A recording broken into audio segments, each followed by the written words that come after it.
नमस्कार। पिछली बार हमने देखा कि समाज का हित सर्वश्रेष्ठ है। सबसे श्रेष्ठ हित समाज हित, ऐसा सद्गुरु जी का मानना है। ऐसा क्यों कहते हैं ये ठीक से समझ लेते हैं। समाज में मैं भी शामिल हूं। और मैं यानी कौन? एक व्यक्ति। व्यक्ति से व्यक्ति मिलकर ही समाज का निर्माण होता है। समझे आप? अतः समाज का परिणाम हम पर होता है और हम जो कुछ भी करते हैं उसका परिणाम समाज पर होता है।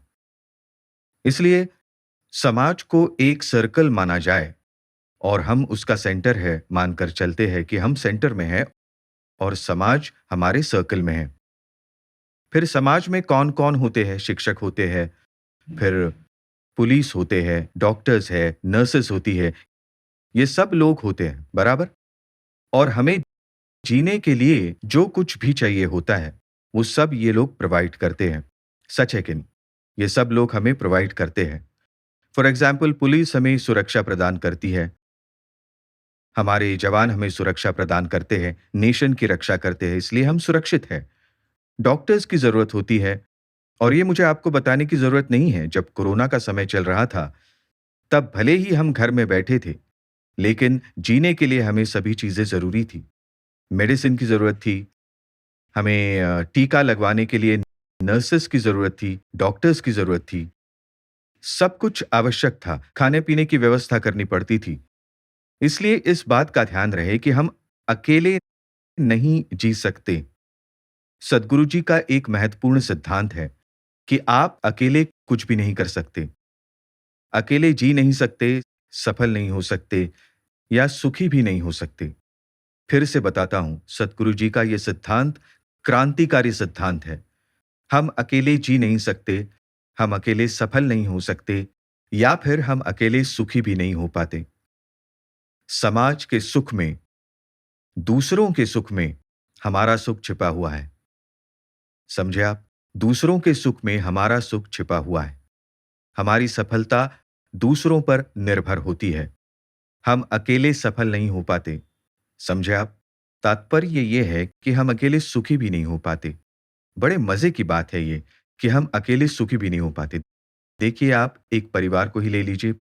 परिवार में एक भी मनुष्य या फिर एक भी बेटा कहिए उनका या फिर एक भाई अगर तकलीफ में हो, तो उसका परिणाम समूचे परिवार पर होता है। याद रखिए, फैमिली में अगर एक ने गलती की, वो यदि जेल में गया, तो उसका पूरा परिणाम परिवार पर होता है। बाकियों की शादियां होने में दिक्कत होती है। ऐसा नहीं है कि मैं अकेला हूं, मुझे क्या करना है, ऐसा नहीं है। हम अक्सर कहते हैं मैं अकेला हूं, दूसरों का कुछ भी हो जाए, ऐसा नहीं होता। हमारे परिवार में परिवार की जो भी प्रॉब्लम्स हैं, उनका संबंध हमसे भी है, याद रखें। समझे आप? इसलिए कोई भी काम करते समय दूसरों का मैं क्यों सोचूं, ऐसा मत कीजिए। समझे आप? इसलिए हमारा हित समाज के हित में छिपा हुआ है, याद रखिए। इसलिए समाज के बारे में सोचना, मेरी वजह से समाज को कष्ट नहीं होना चाहिए। ये बहुत महत्वपूर्ण विषय है। हम कहाँ सोचते हैं ऐसा? हम नहीं सोचते। दूसरों के बारे में सोचने की आदत ही नहीं हमें। समझ रहे हो आप? दूसरों का विचार करने की आदत ही नहीं है। पहले मैं, उसके बाद मेरा परिवार। गौर कीजिए मैं जो कह रहा हूं, पहले मैं, फिर फैमिली, बाद में बाकी लोग। समझे आप? इसलिए हमें यह आदत नहीं है। अतः सद्गुरु जी ने इस विचार का, इस क्रांतिकारी विचार का बड़े पैमाने पर प्रचार प्रसार करना चाहिए। ये याद रखिए। यह विषय अत्यंत महत्वपूर्ण है। समाज के हित में ही हमारा हित है। इसलिए एक एक समाज मिलकर राष्ट्र बनता है। आगे सुनिए, एक एक व्यक्ति मिलकर समाज बनता है और समाज समाज मिलकर राष्ट्र बनता है और राष्ट्र राष्ट्र मिलकर विश्व बनता है। समझे आप? इसलिए समाज का हित हमारे लिए जितना महत्वपूर्ण है, उतना ही राष्ट्र का हित भी हमारे लिए महत्वपूर्ण है। उतना ही विश्व का हित भी हमारे लिए महत्वपूर्ण है, क्योंकि विश्व का परिणाम राष्ट्र पर होता है, राष्ट्र का परिणाम समाज पर होता है, समाज का परिणाम व्यक्ति पर होता है, परिवार पर होता है। ये सब जानना बहुत महत्वपूर्ण है। लोग समझते नहीं, इसलिए बताना पड़ता है।